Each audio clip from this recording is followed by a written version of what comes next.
श्री कृष्ण के मुँह में ब्रह्मांड।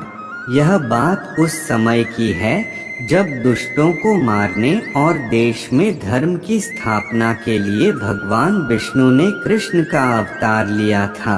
द्वापर युग की यह घटना कृष्ण भगवान के बाल जीवन से जुड़ी है। जब वह नंदगांव में माँ यशोदा की देखरेख में बड़े हो रहे थे, उस समय उनके नटखट स्वभाव की चर्चा पूरे वृंदावन में थी। एक दिन की बात है, भगवान श्री कृष्ण घर के बाहर मिट्टी के आंगन में खेल रहे थे। उसी समय उसके बड़े भाई दाऊ वहां आए और देखा कि कन्हैया मिट्टी खा रहे हैं। दाऊ उनकी शिकायत लेकर माँ यशोदा के पास पहुँचे। दाऊ ने कहा, माँ, तुम्हारा प्यारा लाला आंगन में मिट्टी खा रहा है।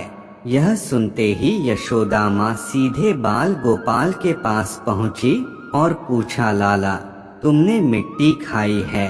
कान्हा बोले, नहीं माँ, मैंने मिट्टी नहीं खाई। माँ यशोदा को कान्हा की बात पर विश्वास नहीं हुआ और कहा, कान्हा, मुंह खोलकर दिखाओ कि तुमने मिट्टी नहीं खाई है।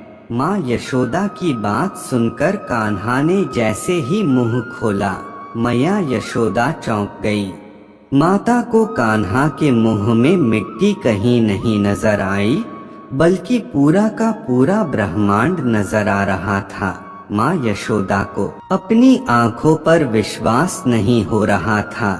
अपने छोटे से कन्हैया के मुंह में उन्हें सारी सृष्टि और जगत के समस्त प्राणी नजर आ रहे थे। माँ यशोदा ये नजारा ज्यादा देर तक नहीं देख सकी और बेहोश हो गई। जब माँ यशोदा की आंखें खुली तो उनके मन में बाल कृष्ण के लिए प्यार जाग रहा था।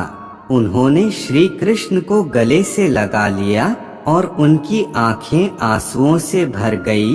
माँ यशोदा को यकीन हो गया था कि कान्हा कोई साधारण बालक नहीं है, बल्कि वो स्वयं सृष्टि के स्वामी और परमात्मा के अवतार हैं। तो ये कहानी यहीं समाप्त होती है।